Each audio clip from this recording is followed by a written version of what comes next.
And my mother would say some horrible, horrible things to me, like, you will always live in the gutter because that's where you're from. And I honestly, Lisa, I firmly believe she had undiagnosed mental illness, because I can't imagine a parent in their right mind ever saying that.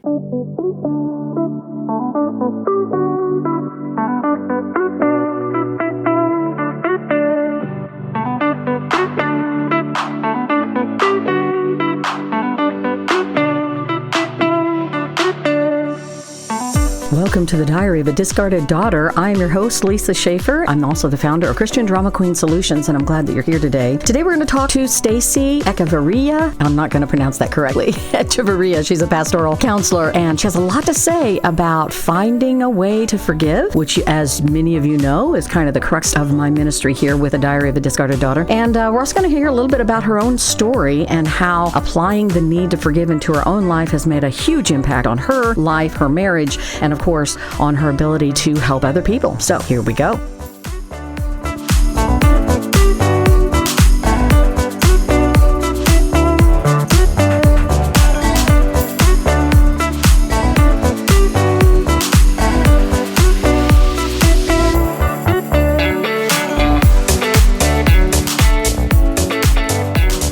Stacy Echeverria has always had a passion for helping people heal their emotional wounds, and she was called to counseling before she ever knew that it was a calling in her life, and before she ever had an awareness of the Lord. Her life took her on a long and winding journey over 40 plus years, and finally it led her back to her true passion to help hurting people find hope and healing and freedom in Jesus. So the last 15 years, Stacy has facilitated the Genesis Process groups for women at her church, as well as taking individuals and couples through the process, and she is a pastoral counselor, a Genesis Process Relapse Specialist, as well as holding a master's in clinical Christian counseling from Colorado Theological Seminary. And Stacy is in private practice in Southern California. And I'm just really glad that she's here with us today. I'm always interested in the way that the Spirit of God mingles between me and the people that I communicate with and says, here's one. It's like, this one's shaped a little bit like you. So I feel like so blessed that God does that for us. I just feel like that. I know the first time that we spoke, it was like an instant sisterhood that happens. And I think the Spirit of God does that for us so that we, number one, we're not alone. And we know that we're not alone. And number two, so that we can be authentic about what's going on with each other and with the other people that we talk to. Right. So when you and I first spoke, it was with this idea, because I reach out to people all the time that I think have similar audiences so that we can offer something of support and help to those audiences. Sure. But when you and I first spoke, of course, we do our little introductions. Here's what I do. Here's what my title is. I'm certified in that. And my introduction is much shorter. Here's what happened to me. But as a counselor, I want to ask you this. How much of what you offer can be predicated on what you've experienced yourself? Oh, everything. All of it. It is, and that's a short answer. I love that in our pain, God gives us purpose. And in my own pain, my purpose and my calling in life has always been to be a counselor, even before I ever came to know him. And it wasn't until, and I was doing work along the way before I knew him, and then after I came to know the Lord, always wanting to find answers for the pain and how to get healing, and all of that. But it wasn't until I had gotten married and probably about a year into my marriage that I was introduced to a faith-based process called the Genesis Process. And a gal from work had asked me, did I want to go through it? And I said, well, tell me a little bit about it. And she did. And it's about getting to the root issues with regard to why do I do the things that I don't want to do, the ways that we cope, right? So this is, Genesis is based on Romans 7, where Paul asked that question, why am I doing the things that I don't want to do? If we don't know why we're doing it, we cannot change it. And I knew that I was coping a lot with anger, but under that anger was deep, deep pain that had not been healed. And in my journey, when I was working through the workbook, the Lord was whispering to me, I want you to take this to women. And that's what started the ball rolling. Mm. And my question So that's to what him initiated the whole counseling idea, was that this needs to be something people can get a hold of and use themselves. Right. Absolutely. Right. So my husband and I ended up taking this process to our church community, and he facilitated groups for men and I facilitated groups for women. That's how we started. I was working in the secular arena, in human resources. I have a background in entertainment. I have a degree in theater, and I worked in the entertainment industry for 14 years. And the Lord called me out of there. And then I said, okay, where do you want me to go? And I ended up at the international headquarters for the Foursquare Church in human resources. And it was there that I met the woman who introduced me to the Genesis process. It wasn't until 2020 where I was terminated from my job, and it was the last job I held in the secular arena, where I said, all right, Lord, you and me, let's go. And I started focusing on having him grow my practice. And in my practice, I use the Genesis process as the foundational work for every single client, because unless they know why they're coping in unhealthy ways, we can't work on anything else. We have to have healing around those hurt, wounded, trauma places first, in order to then walk in that healing and that health and that, restoration that he has for us. I guess, how do you think that this Genesis process differs from a typical counseling addressing, the behaviors that we could do? So I can only speak from my own experience when I was in secular therapy. And that was, we sat around and we talked, and there were no tools that were provided. There was no deep rooted work. With Genesis, there is a workbook. So yes, homework is assigned. And we start off first understanding that God is a God of change, and he does not want us remaining stagnant. That's the first, aha moment for people, because we can become comfortable even in the negative behaviors, because it's familiar to us and we know how to navigate. Absolutely. Absolutely. Right? Yes. Right. Absolutely. So it's equipping. It's first, what I love about it is that Jesus Christ is at the center of the healing, which is missing in secular therapy, because Jesus is the healer. If we don't have that component, which is a very, very important component and integral to our healing, we will not experience that true healing that the Lord has for us. Right. Do you, and of course, I'm going to work this into what my audience tends to reach out to me for. Yeah. How do we help people make the connection between their behaviors and their trauma, and then connect the ability to forgive those who've injured us to their healing? Right. That's a great question. All of the work that I do with Genesis Process addresses all of that. There's an entire lesson on forgiveness, but it doesn't come until later on in the book, because a lot of clients need to work up to that. So there's within the Christian arena, there is a lot of confusion with regard to forgiveness and reconciliation. We are called to forgive, period. That's a command. We're called to do that. Reconciliation is a different story. So forgiveness is between us and the Lord. Reconciliation has to do with the other person. And I always tell people, so I'm starting with that first. I always tell people, look, if that other person, number one, hasn't repented, we're not seeing consistency in a change of behavior, they continue to be abusive, it's unsafe for you. Exactly. Which means reconciliation is not possible at that time. However, and it doesn't mean it will never come. It doesn't mean it can, and it also does not mean that that you can't forgive and get to a place where you're feeling healing and breaking that bondage of bitterness.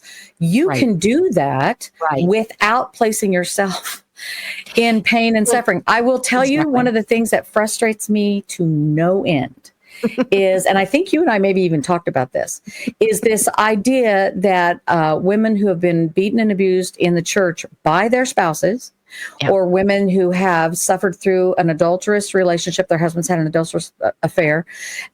They go to pastoral counseling and they sit with their preacher, and he says these words: "You need to forgive him." Oof. And that seems to be, like you said, associated with the idea of being reconciled to him. Right. Well, when do we find reconciliation with God? It's not before we come to him with brokenness and repent and turn away from our sin. We cannot continue to live in that adulterous affair and expect our spouse to forgive us and reconcile with us while we're still in it. And so what we hear from pastoral, counselors tends to be, you need to forgive, but don't show me how to do that and force me into a reconciliation that neither of us is ready for, either as a broken, hurt person or as the perpetrator. We're not ready for that reconciliation. And I think that I created, I agree with you. I created a lot more pain and struggle when I tried to reconcile with my father, who in no way, shape, or form had any, I thought I had forgiven him, so I was supposed to reconcile. He was in no place to do that. And it never happened. It just created more hurt. Absolutely. And what also creates more hurt is when the pastors tell the spouse who's been betrayed, whatever that betrayal happens to be, you need to forgive. That's abusive. I'm calling that out as abuse because it is. Premature forgiveness is so much more painful and hurtful, and it tends to set back the individual in their healing process. It sets them back, and it creates an obstacle, because what you're doing by saying you need to forgive him when they're not ready, what you're doing is you are now putting guilt and shame on her. Right. So now she's got one more thing to experience as a victim. One more thing. Right. And the issue with that is, why aren't you caring for her? She's been hurt. She's been so hurt. And yet you're leaving it up to her to bring healing into that relationship through forgiveness. I'm sorry. That's just the wrong order of things. I think that I want to be careful here, because I know that, and you already said it, the Bible tells us we need to forgive. We need to forgive a lot. Absolutely. 70 times 7, that's an eternal number. That's a lot. All the time. Right? All the time. So it is not, so what you're not saying is that he's wrong in telling her to forgive. It's that he has stepped in too soon with that command before addressing the pain and the hurt and dealing with that.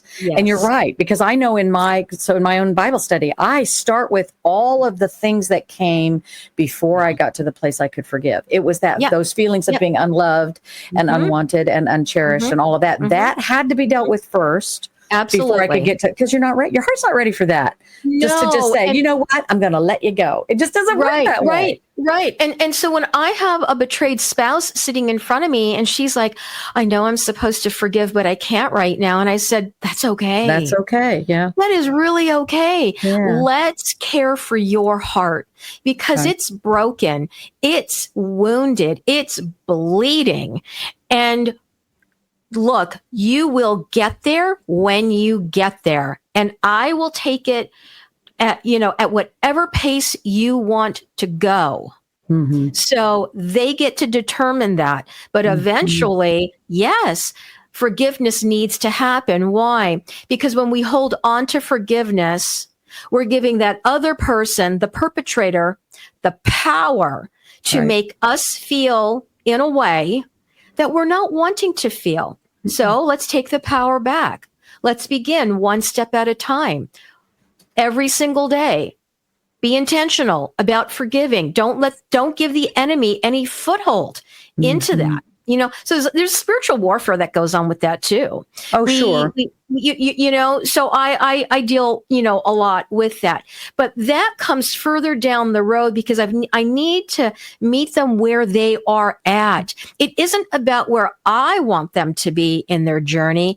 It's where the Lord's going to take them in their journey. He's guiding them. And it is a nurturing process. It is really, you know what, we're going to start from the place of we're going to start from the place of you knowing who God really is. And we're going to get to the place where we're talking about who you really are before him, who your perpetrator really is before him, and how God intends to use this once you get to the place where you can let them go.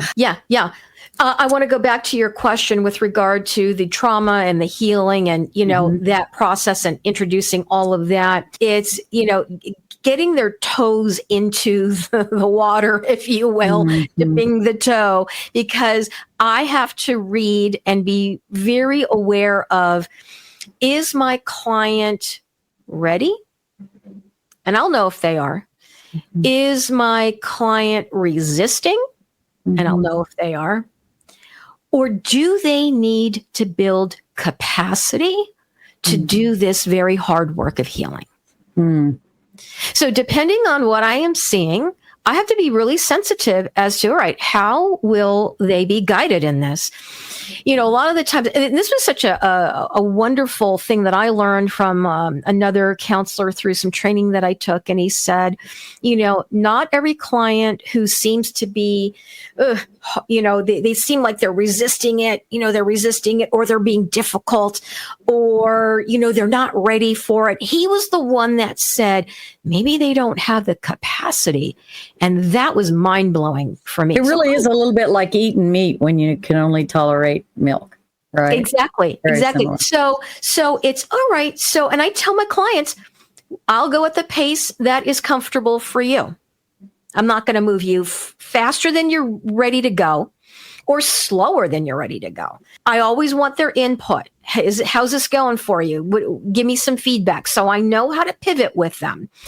But we need to start with, number one, recognizing and acknowledging that there is trauma. Right. Number one. Also with them, because they don't think about this, in your trauma, and all trauma has grief, which means there's been some losses. Have you grieved those losses? Right? The loss of relationships, maybe not through death, but maybe it's estrangement. And I've had that and continue to have that. And for me, it was loss of what I thought life was going to be. That's it too. Yeah. All that. So have you grieved any of that? They don't even think about that. So it is layered. Trauma is very layered. I guide them with the Holy Spirit as best as I can. I always rely and depend on the Holy Spirit in every single session. They go through each of the lessons that are in the workbook. I go a lot deeper than the questions that are there because the Holy Spirit is guiding. And so I'll ask deeper questions to get to those root issues. They also get equipped with really great tools. But I also, in this workbook, we start identifying false beliefs, because when we talk about, why do I do the things that I don't want to do? I never address the behavior. And behavior modification doesn't work because what's driving the behavior is a belief system.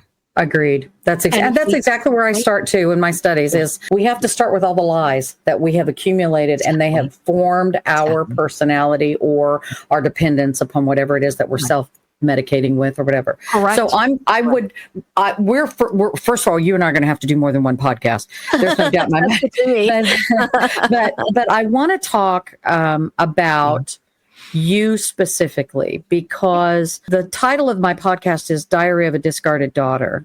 Yeah. And what I like to do is make sure that my audience understands that they are not alone in their experiences as a victim or as someone who has suffered trauma at the hands of anybody, whether it's their parents or a stranger or a teacher or whatever, it doesn't matter. So you got into this, you started this process in your own life because of your own discarded daughter experience. Absolutely. Tell me a little bit about that so that our listeners can relate to where you were when you started and now realize that you're at a place where you're experiencing freedom. Yeah. So where I started in my healing process was I wanted to change a behavior, and that was the rage that I would feel all the time. Yeah, I just talked about that 2 weeks ago. I mean, I just published that episode. You're right. It's a big one. It's a big one. It is a big one. Now, my family, my parents, that's how they coped. So it's learned behavior. All anger does is anesthetize. So you cannot feel anything else other than the anger that you're feeling. And that rage came from a very deeply wounded place, a lot of hurt. So I'm the firstborn.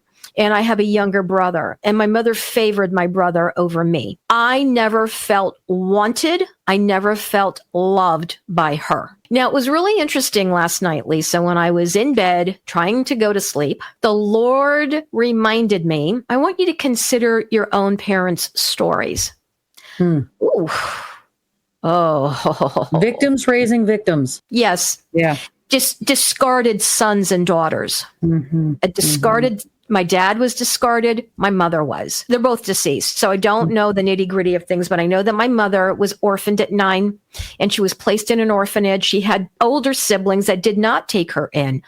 She was discarded. And my dad was the youngest of 4, and he was not the favored son, but the older daughter and the older son were favored children of Now, 4. is that a cultural thing anyway? Like the elders tend to be favored? No. Culturally, well, no, actually, in the Armenian culture, because I'm Armenian on my mother's side, the sons are favored.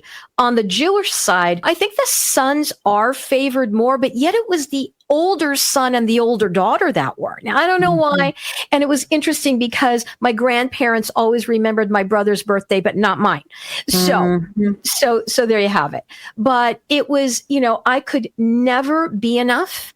I could never do enough to be accepted by my mom and have her approval. It was interesting. I looked up the word, the definition of discarded, and it is to get rid of, especially as useless or unwanted. Right. And my mother would say some horrible, horrible things to me, like, you will always live in the gutter because that's where you're from. And I honestly, Lisa, I firmly believe she had undiagnosed mental illness, because I can't imagine a parent in their right mind ever saying that to a child. I agree. Yeah.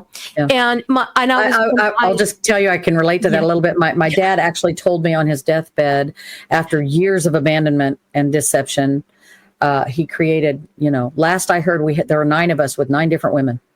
Oh my. And he didn't father any of them. I mean, parent any of them. He fathered, but he didn't parent any of them. It was a sperm donor for all of them. It was a sperm donor for all of them. But he did say one time, right in front of my mother and I, when we were seeing him really close to his passing, he said, but I wouldn't change a thing. Oh, wow. And I thought my head was going to pop. Yeah. He had very few opportunities to talk to me. Yeah. For that to be for him to say that during one of those very few opportunities to talk to me, it was crushing, because what he was saying to me is, not only did I hurt you, but I'm good with it. Yeah. I know it. And not to minimize that, because that is so painful and that is so hurtful.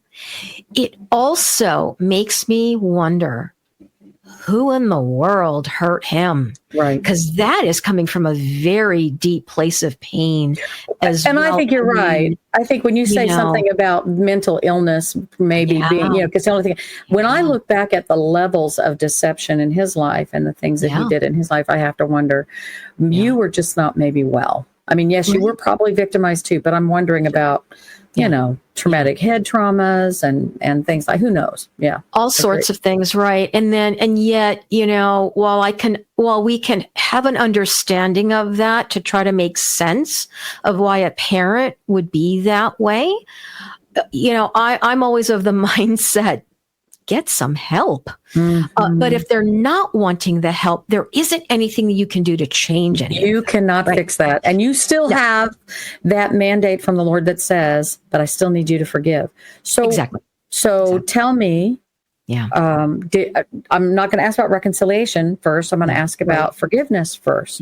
So what brought you to the place where you were able to forgive being discarded that way? The truth. the truth about my mom. Part of the exercise in the forgiveness chapter of the work that I have my clients do and what I did myself, and this was, I think, the most healing part of the process of forgiveness was asking the Lord, what do you want me to see about this person, and what is true? Mm-hmm. It's really difficult to see those. And, this is one of the things, this is what I'm saying. You and I are like peas in a pod. It was difficult. The hardest part for me was realizing that God does not see my abuser the way that I do. So, and what I have to do is find a way to see them the way that he does. Exactly. And it changes your perspective of them, really because does. You know what, like you had said, I think my parents were victimized as well. They were had discarded issues as well. Mm-hmm. If we can see them as victims themselves, it changes the way it's almost like a meat tenderizer for the heart. It really is. I have found that in my own journey, the Lord allows me to see others the way that he does. So I put on his eyes, right? And it allows me to have that compassion where I'm able to see, oh my, this is the little girl that got wounded, or this is the little boy that got wounded. Because sometimes those little girls and little boys do come out to play. And I see them. Oh, yeah. And in counseling, I address them. It's that little boy that's doing this. It's that little girl, because they don't have a secure attachment. And they're looking for a lap. I feel like one of the things that's really missing in the church is that we have a tendency to play God as the punisher, the justice maker, the exacting judgment God of the universe, which is all true stuff. Absolutely. But in order for you to have a relationship with a father, there has to be some connection. There has to be a way to connect with a dad. For me, I never had an earthly father, so all of the things I experienced or thought of regarding my heavenly father were tainted. It was like, God can't possibly, if God's like the earthly father, I want nothing to do with it. Right? I hear you. I hear you. So developing the ability to get on his lap and find comfort, I think is critical for those who are hurting. So I would talk to you all day about this, and now we're going to have to come up with another time. But I want to, because we're coming up on half an hour, and I know my audience, they're like, just between home and work. I want to be able to listen between home and work. So tell me how people can find you, and I'll put all this information in the podcast information, but tell me how people can find you and find some resources and be a part of the audience that you're reaching out to. Yeah, absolutely. So the best way to find me is on my website, trueyouministries.com. On there, I have a link to my podcast. I've got the social icons on there. I'm on the different platforms for my podcast as well, YouTube, Rumble, Apple, those places. And I do offer free 20-minute consultations. So I always tell people, look, whatever it is that you're wanting counseling around, schedule that consultation. It's free. I may be the right person for you based on what I offer. And if you are looking for what I offer, great. But if not, I have a network of counselors that I have vetted that I refer people to. And they're all Christian counselors, right? Whether they're licensed therapists or they're, or if you're needing coaching, whatever, I want you to get into really, really good hands where, if you're wanting that faith-based aspect, right? You'll get that. Stacy Echeverria, thank you so much for being here. And you know what? Lives are going to change because we're sharing our stories and we're sharing that discarded recovery for daughters like us. So thank you so much for being here. Appreciate it. And that's going to do it for me today, guys. Thanks so much for being here on the Diary of a Discarded Daughter. I'm Lisa Schaefer, the founder of Christian Drama Queen Solutions, and I'm glad that you've been here today, especially for this interview I did with Stacy. Man, there's just a lot of good stuff in here. Just a reminder, if you want to find either of the Bible studies that I have published on Amazon, they are available there. Just look for Discarded, A Daughter's Journey to Reclaim Freedom and Forgive the Father Who Left Her Behind. Or you can, of course, look for The Christian Victim's Guide to Forgiving the Unforgivable. And I also want you to share me with your friends. Share the message of forgiveness and the freedom that we can find when the Lord equips us to do that forgiving. Also want to make sure that you know you can visit with me for free and we can talk about your need to walk through this process. Very simply go to freedom.christiandramaqueen.com.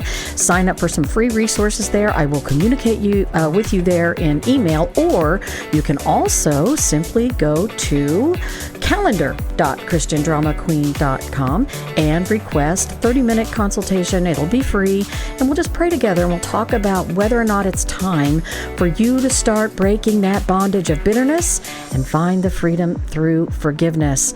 Join me next time here on the Diary of a Discarded Daughter podcast. Make sure you rate and review and share me with your friends, and listen, you know I love you.